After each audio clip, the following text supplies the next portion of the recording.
Hi everyone. So I am thrilled that so many people have reached out to me with regard to the posts I've done and the videos I've done about workplace bullying and mean girls and toxicity when it comes to your bosses.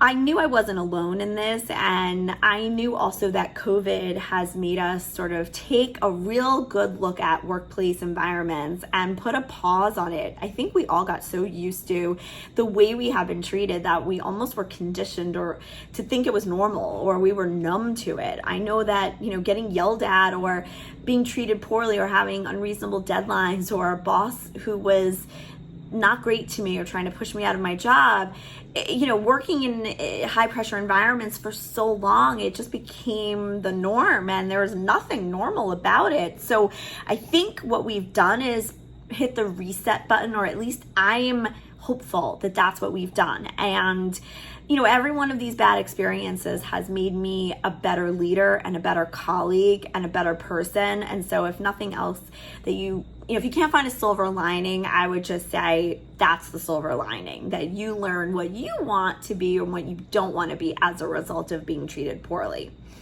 So the worst situation that I had, which I've written about, was when one of my colleagues got promoted to be my boss. And so she was then in charge of the entire marketing department. And I was really looking forward to learning from her because she has qualities that I don't. She's much stronger on the business development side and she's got global experience. But what I quickly realized was that she saw me as a rival.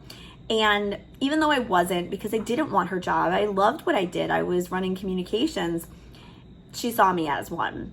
So I remember one day she said to me, there was only room for one of us. And I sort of stood back and she said, well, that's not, the person was not going to be me. And I was like, okay. So what did I do? I worked harder, right? I tried to get in her good graces. Didn't work.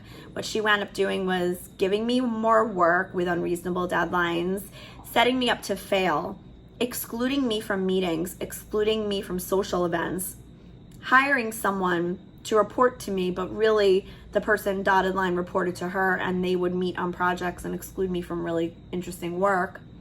She also would undermine my authority, undermine me with lawyers. I found out later on, and she was very judgmental.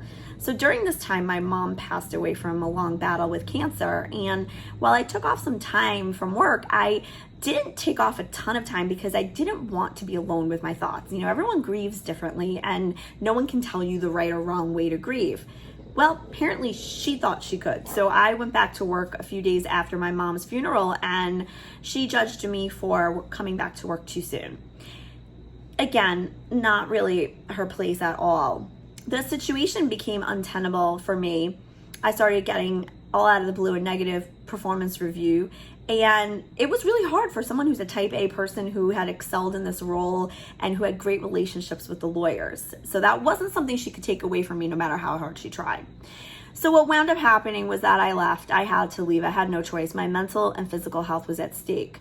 I was sick to my stomach, literally, and I had a lot of anxiety. And even though I loved my job, I knew that it wasn't worth working there. I was not in her inner circle. I was a threat to her, and I needed to be removed at any cost, no matter how good I was at my job. And that was it. That was the end of that story. She stayed at the firm and I went off and I actually started consulting, and then I went and did something awesome. I became the CMO of a smaller firm where I was the boss.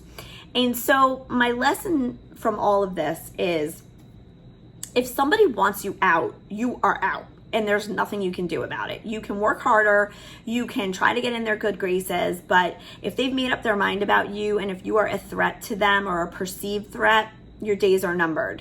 The other thing I will say is that this sort of mean girl behavior from a woman comes from their insecurity with themselves, right? So something about you brings out something in them that makes them feel bad about themselves. So the only way to deal with it is to get rid of you. You're being removed because you're good at what you do. So this doesn't really have anything to do with you. It has everything to do with them and their shortcomings. Remember that the next time that you feel really badly about having something like this happen to you. It's actually not that personal. It's about that person who's abusing their power. I did not have an HR department that was on my side. They will take the word of the boss. So, I went on to greener pastures, and such is life. But reframe something like this. It's not that I failed in this role.